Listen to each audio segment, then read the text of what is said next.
This is Into the Fire. I'm so excited to welcome the super competitive, the highly talented, the lovely, world number 31 and greatest role model ever, American Danielle Collins.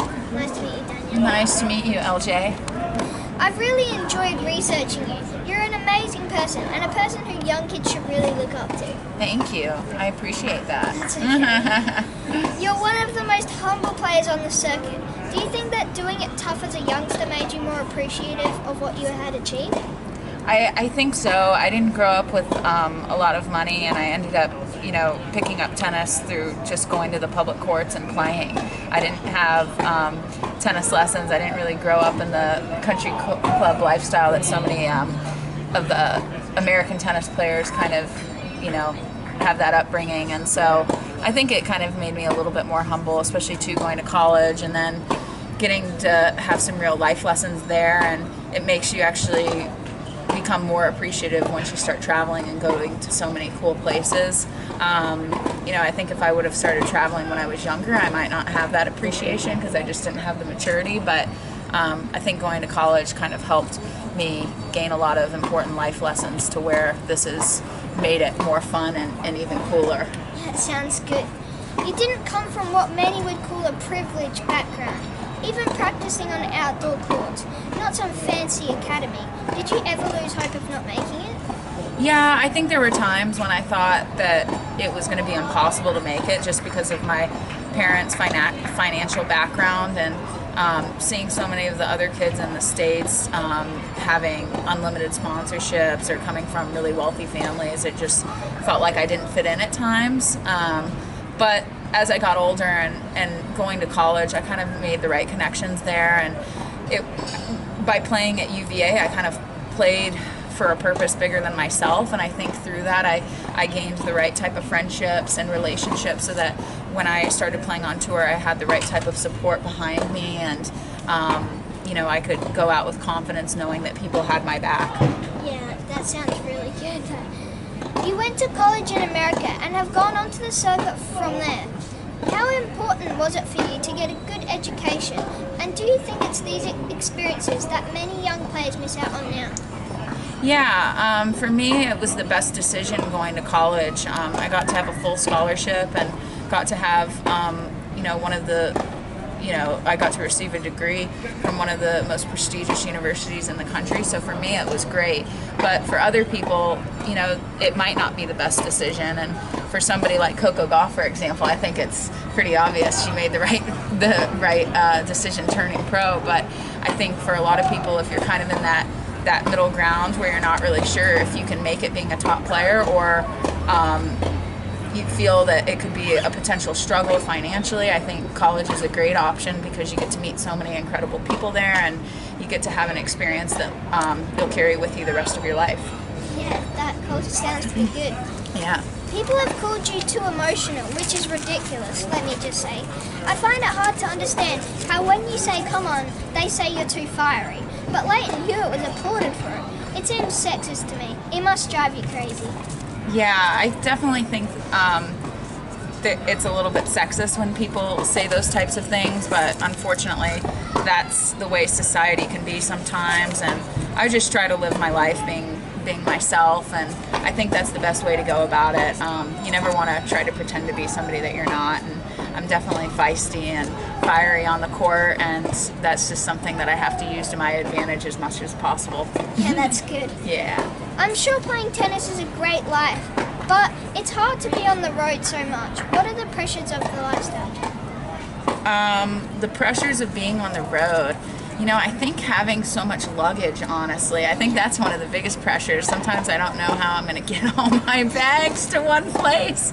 But I think being away from family and friends too is a sacrifice that you make, being on the road for so long during the year. And it's definitely been a challenge, but it's become much easier since I've been traveling with my boyfriend and having a really nice support system off the tennis court. It makes it much more fun, and the hard days much more easy to get through. So let's talk about the Australian Open last year, all the way to the semi-finals. What a tournament. It must have been an emotional time and made all the hard work worth it.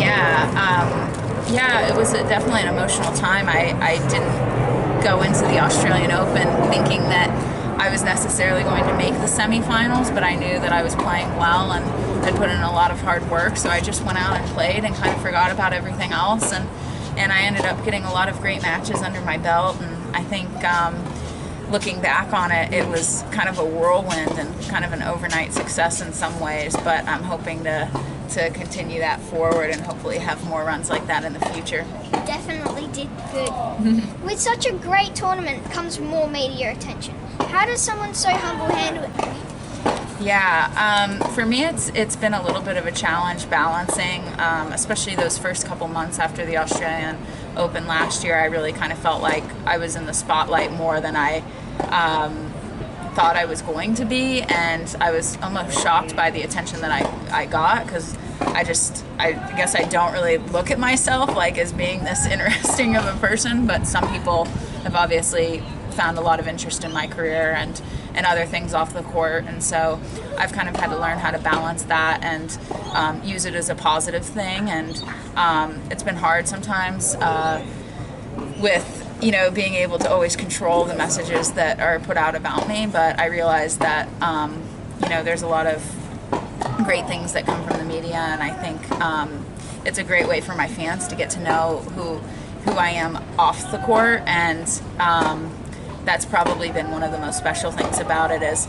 I've met so many amazing people that have followed my career and support me and love watching me and write me the nicest messages, and that's a great feeling to have, because aside from sports you don't really get that in life, and so it's just a really nice feeling to have. Yeah, sounds like a nice feeling. Is that fourth round game against Angelique Kerber the best game you have ever played? Yeah, I think that may have. Yeah, I think it may have been one of the best matches I've ever played. But the last two matches in Brisbane against Putintseva and Svitolina, that was probably up there too. It kind of felt like a similar matchups, those ones. You did they well went so. in all of them. Yeah. Yeah.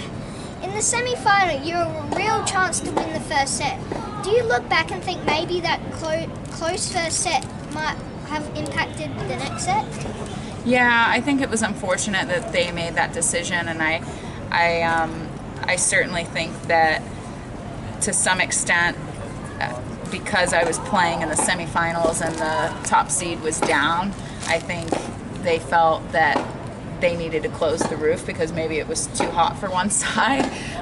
So I think they maybe need to in the future look at that rule again, and I think if you start a match outside, then you should finish the match outside. I don't think that at a Grand Slam tournament that's an appropriate thing to do to two players, and it definitely worked in her favor. She grew up in the Czech Republic playing indoor tennis her whole life, and I didn't step inside an indoor tennis court until I was 20 years old and at University of Virginia, so it definitely worked in her favor, and I kind of grew up in conditions similar to Darwin, so I would have liked for it to be open. Definitely sounds unfair. You've come out so bravely and talked about your diagnosis of rheumatoid arthritis. It must have been devastating to hear that at such a young age. How are you going with it? Yeah, it was definitely heartbreaking news when I got the diagnosis, and in some ways it almost felt like it wasn't a real thing, even though I was having so many of the symptoms and dealing with the negative side effects from it. But I kind of just decided, it is what it is, and unfortunately you can't sulk about it too long in tennis because the show goes on, and luckily I was able to receive medical treatment for it, and that's been really life-changing for me. I'm not struggling with daily activities like I was for a couple of months there, and I'm feeling much better on the court, and so now I feel more consistent day to day, and that's the biggest thing. It's really been a godsend that I've been able to have that medical treatment. I'm so grateful that that's been able to happen. Yeah, that's really good. Yeah. Is there anyone who will overcome it? It's you. Oh, thank you. So, how's the Australian Open looking for you right now? Are you ready to go one better and make the final?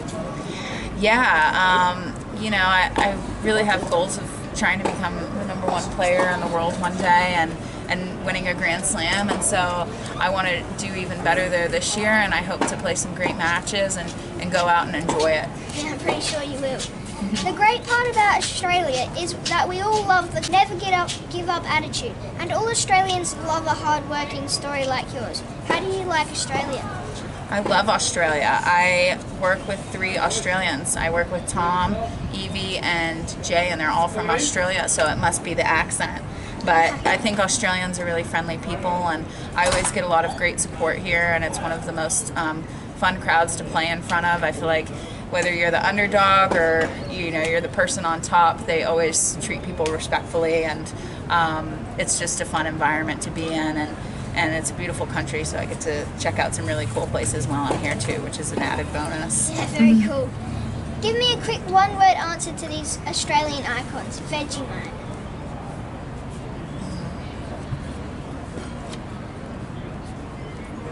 I don't have an acquired taste for it. That's all I can say.